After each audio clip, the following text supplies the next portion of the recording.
You probably noticed some stakes out there with the clergy and the vestry voting unanimously after a lot of discussion and prayer, believes that it is time for us to take a bold step to grow this parish. In the book of Acts, the growing church was noted by 4 things that continued the apostles' teachings, breaking of bread, fellowship, and the prayers. Our Anglican tradition allows us to do 3 of those things very, very well, but right now we are like a 4-legged stool that's missing a leg because we lack a place of fellowship up here around the chapel. Visitors tend to go straight from worship to their cars without connecting to anybody, and connecting to folks is how you grow the church. So we believe that it is vital now for us to proceed to phase 2 of the master plan.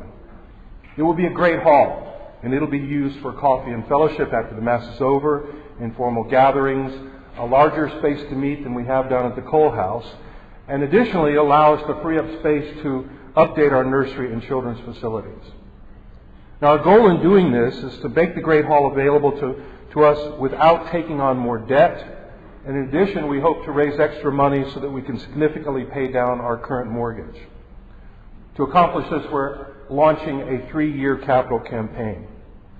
Phase 2 will be further divided into stages so that as the money comes in, we'll build as it goes. Father Chris has created a beautiful brochure back there that we'll give to each one of you that explains the hows and the whys of it. Beth and I have always tied to this church, but our family is going to take a step of faith and make a 3-year commitment above our tithe. Our dream is to grow our parish both spiritually and physically so that we have the resources to move beyond merely just surviving as a parish to being a blessing to our community and above.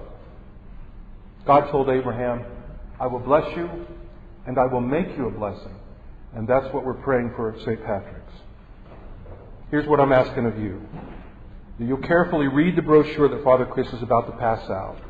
That if you have questions or concerns, that you would talk to the clergy or any of the vestry. And then pray hard about what part in this God would have you play. Each week we say, "All things come of thee, O Lord, and of thine own have we given thee." We believe that. So it only makes sense to ask the Lord to make us conduits to get His resources where He wants them to be to accomplish His will. I've done this before in the past. Stand back and watch Him answer that prayer. It's actually fun. I heard a preacher say, if God can get it through you, God will get it to you. Now we recognize that this is a giant step of faith. But we also know that Peter would have never experienced walking on the water if he'd stayed safe in the boat. Another lesson we learned from Peter is that if we'll keep our eyes on Jesus, we don't have to be afraid of attempting something that we can't accomplish in our own power. Whenever in my life I've considered taking a risk, my mind goes back to a saying I saw years ago. Ships are the most safe when they are in the harbor, but that's not what ships are made for. If we're going to discover what this parish is made for, we need to grow, and we're not going to do it by playing safe. So pray with me that as we take this corporate step of faith to God, that He'll both bless it and be glorified in it. I think this is going to be an exciting time. And I expect to see His hand move just as we did when we were in that school cafeteria and He moved us here to this sacred and wonderful space, which now 3 other churches besides our church are using. I will bless you and I will make you a blessing. May He continue to bless us. May He continue to make us a blessing. And after you receive the brochure from Father Chris, go in peace to love and serve the Lord.